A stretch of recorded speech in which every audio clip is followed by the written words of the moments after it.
This coming weekend, the Christian Church will commemorate the famous post-resurrection encounter between Jesus and Thomas, who was dubbed as Doubting Thomas.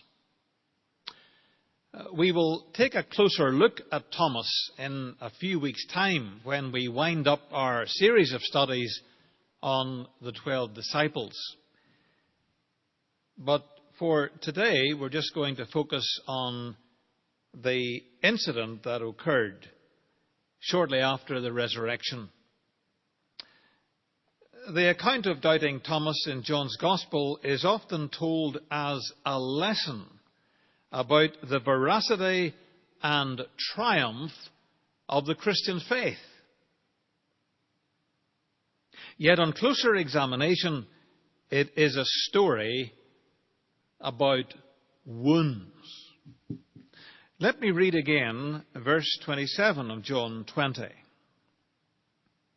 Then Jesus said to Thomas, "Put your finger here and see my hands, and put out your hand and place it in my side. Do not be faithless, but believing."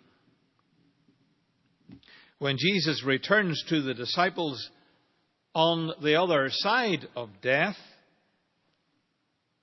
he still had wounds. Traditional interpretations of the narrative about Doubting Thomas, as recorded in John's Gospel, focus on Christ's victory in the resurrection. Evangelical preachers in particular emphasize this great truth in their Easter sermons.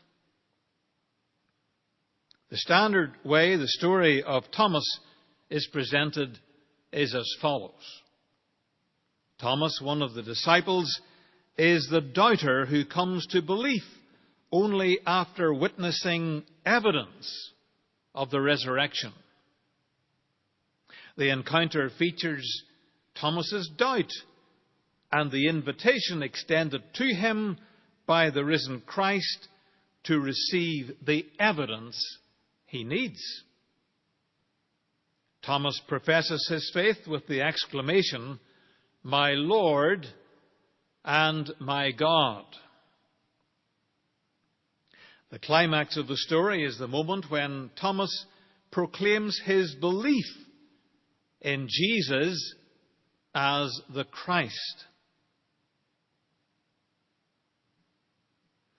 But is this really the main point of the encounter? For most of my ministry, I have to confess, I have taken the view that it is.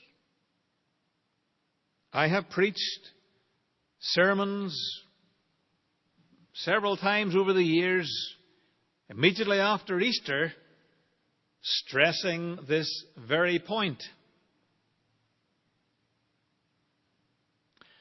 My view has shifted since I read Shelley Rambo's book, Resurrecting Wounds.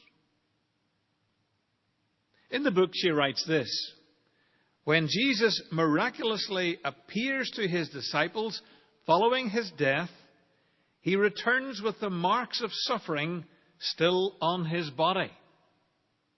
The marks remain.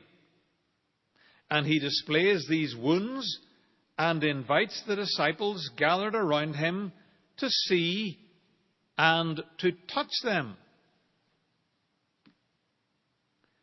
The Thomas encounter is distinctive in respect to touch. It has been an influential story in displaying the meaning of the resurrection in Christianity. But the truths that it tells often have little to do with woundedness. This presence and yet curious absence of wounds attests to the fact that these wounds, interpreted theologically, have little to say about the material realities of wounds that we bear in life. It's interesting that John Calvin, the founder of Presbyterianism, tends to favour the disappearance of the wounds of Jesus. For him, too much emphasis on the wounds of Jesus diminishes the promise of life after death, and that they compromise the vision of the glorified Lord. He downplays the aspect of touch in the encounter between Jesus and Thomas, and reads Jesus' wounds as God's accommodation to human limitation. I think it's fair to say that this is a standard evangelical view. The encounter Jesus had with Thomas makes us acutely aware that Jesus' wounds are still there after the resurrection. And it even gives us a sense of how large and deep the wounds are. The wounds the nails make in the hands of Jesus are large enough for Thomas to put his finger into them. The wound in Jesus' side is so big that Thomas can put his hand into it. The wounds of Jesus did not disappear. And so we must not attempt to erase them. Shelley Rambo, in Resurrecting Wounds, takes the familiar story of doubting Thomas and uses it to expand the scope of the upper room to the present world, where wounds mark all of humanity.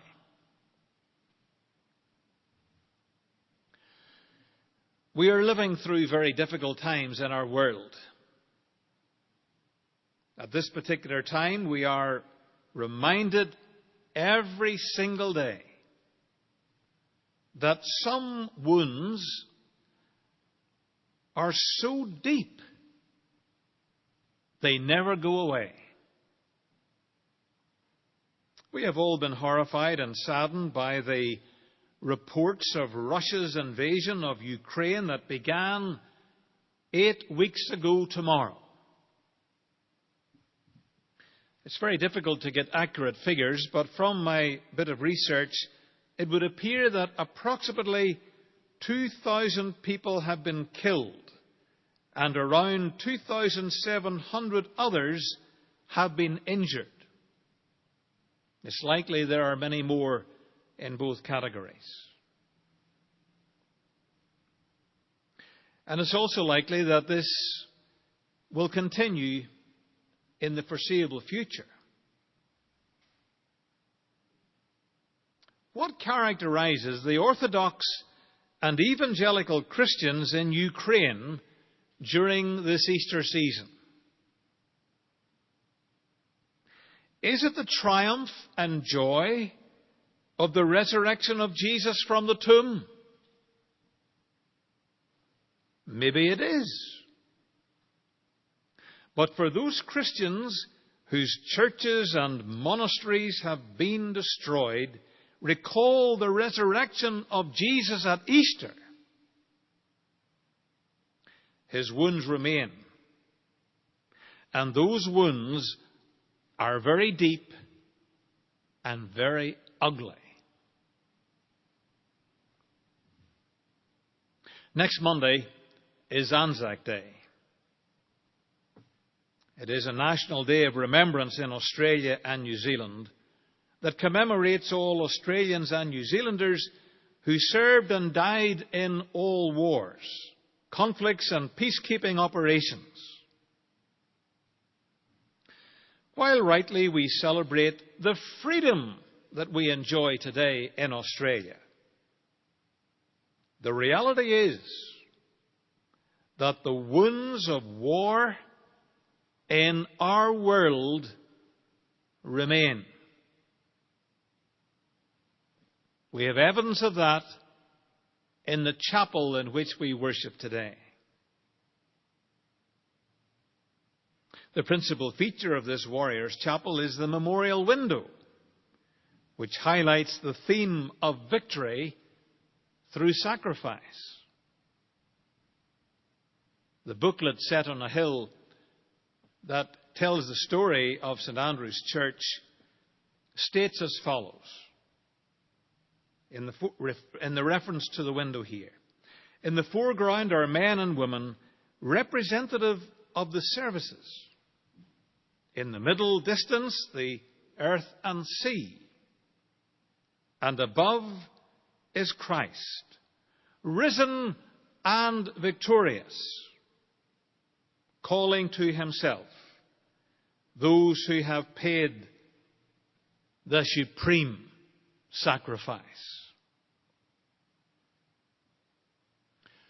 The risen Christ in the window still has the wounds of his death. Jesus invites Thomas to place his fingers and hands in his wounds. Thomas won't hurt Jesus by doing this, because his wounds, although still present, have now been transformed into glorious wounds. An interesting question is, did Thomas actually put his finger and his hands into those wounds? I'm not so sure he did. On Easter Sunday past, we celebrated the glorious reality that Jesus is risen from the dead. Thanks to doubting Thomas, we discover that Jesus' wounds did not magically disappear. They remain even after the resurrection.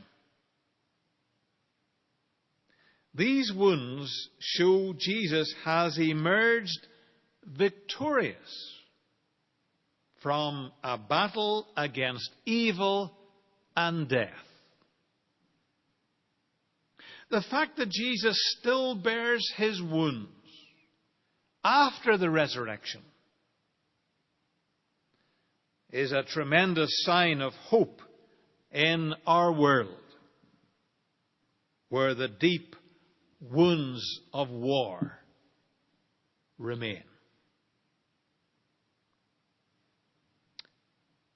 Amen.